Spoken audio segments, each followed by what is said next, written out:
Selamat pagi, salam sahabat.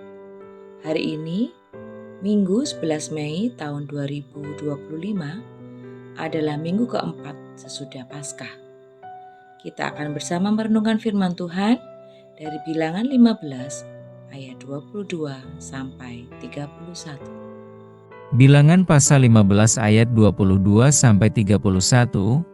Demikianlah firman Tuhan, apabila kamu dengan tidak sengaja melalaikan salah satu dari segala perintah ini, yang telah difirmankan Tuhan kepada Musa, yakni dari segala yang diperintahkan Tuhan kepadamu dengan perantaraan Musa, mulai dari hari Tuhan memberikan perintah-perintahnya dan seterusnya turun-temurun. Dan apabila hal itu diperbuat di luar pengetahuan umat ini, tidak dengan sengaja, maka haruslah segenap umat mengolah seekor lembu jantan muda sebagai korban bakaran menjadi bau yang menyenangkan bagi Tuhan, serta dengan korban sajiannya dan korban curahannya, sesuai dengan peraturan, juga seekor kambing jantan sebagai korban penghapus dosa. Maka haruslah imam mengadakan pendamaian bagi segenap umat Israel, sehingga mereka beroleh pengampunan, sebab hal itu terjadi tidak dengan sengaja. Dan karena mereka telah membawa persembahan-persembahan mereka sebagai korban api-apian bagi Tuhan, juga korban penghapus dosa mereka di hadapan Tuhan, karena hal yang tidak disengaja itu. Segenap umat Israel akan beroleh pengampunan, juga orang asing yang tinggal di tengah-tengahmu, karena hal itu dilakukan oleh seluruh bangsa itu dengan tidak sengaja. Apabila satu orang saja berbuat dosa dengan tidak sengaja, maka haruslah ia mempersembahkan kambing betina berumur setahun sebagai korban penghapus dosa, dan imam haruslah mengadakan pendamaian di hadapan Tuhan bagi orang yang dengan tidak sengaja berbuat dosa itu, sehingga orang itu beroleh pengampunan karena telah diadakan pendamaian baginya.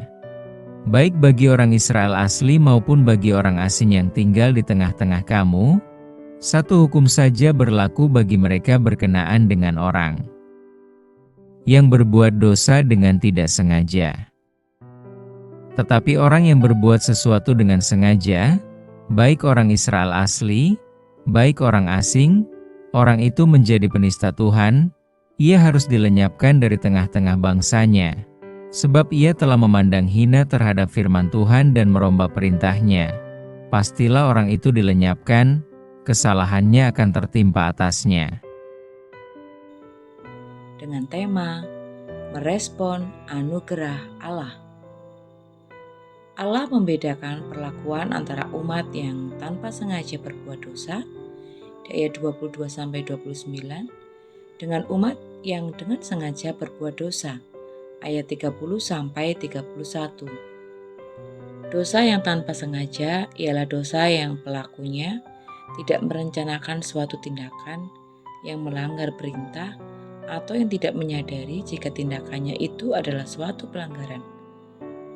Ayat 22-24 bisa dibandingkan dengan Imamat 4 ayat 1 sampai Imamat 5 ayat 13. Setelah mempersembahkan korban bakaran dan korban penghapus dosa, serta imam mengadakan pendamaian, umat atau individu tersebut beroleh pengampunan dosa di ayat 25-28. Namun itu tidak berlaku pada orang yang berbuat dosa dengan sengaja di ayat 30. Kata dengan sengaja dalam bahasa aslinya adalah rum, yang artinya adalah menjadi tinggi, mulia atau agung dan bangkit. Kata itu berarti menempatkan diri lebih tinggi dari pihak lain. Dalam konteks tersebut, kata rum berarti dengan sengaja menempatkan diri lebih tinggi daripada Allah, dengan sengaja menolak otoritas Allah, dan dengan sengaja melawan Allah. Hal itu adalah penghinaan terhadap Allah, ayat 31. Korban adalah sarana anugerah Allah bagi umatnya.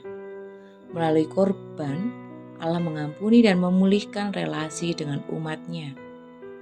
Korban adalah ekspresi kasih dan kemurahan Allah yang memahami kelemahan manusia dan memberikan kesempatan untuk memperbaiki kesalahan. Di sisi lain, korban bukan pembenaran bagi dosa.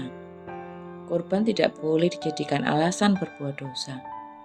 Korban diberikan bukan untuk menawar dosa, melainkan mengingatkan akan beratnya hukuman karena dosa.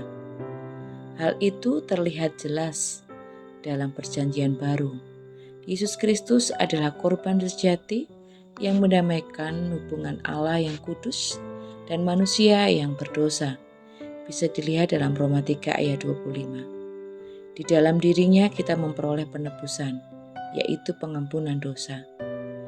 Bisa dilihat di Efesus 1 ayat 7 dan Kolose 1 ayat 14. Di dalam pengorbanan, Yesus ada kasih dan kemurahan Allah.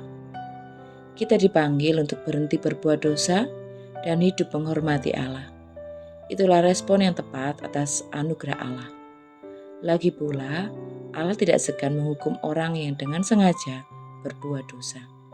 Lihatlah dalam Ibrani 10 ayat 26 sampai 30. Mari bersama kita berdoa. Kami sungguh mengucap syukur Tuhan untuk firman-Mu pagi ini.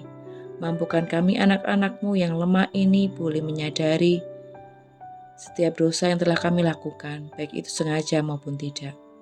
Mampukan kami Tuhan untuk boleh berkata, sudah selesai, cukup terhadap dosa yang selama ini kami lakukan. Mampukan kami untuk hidup penuh hormat akan kemuliaan-Mu. Terima kasih untuk anugerah-Mu Tuhan. Biarlah kami selalu menghidupi kasih-Mu dan mewartakan kasih-Mu dalam kehidupan kami.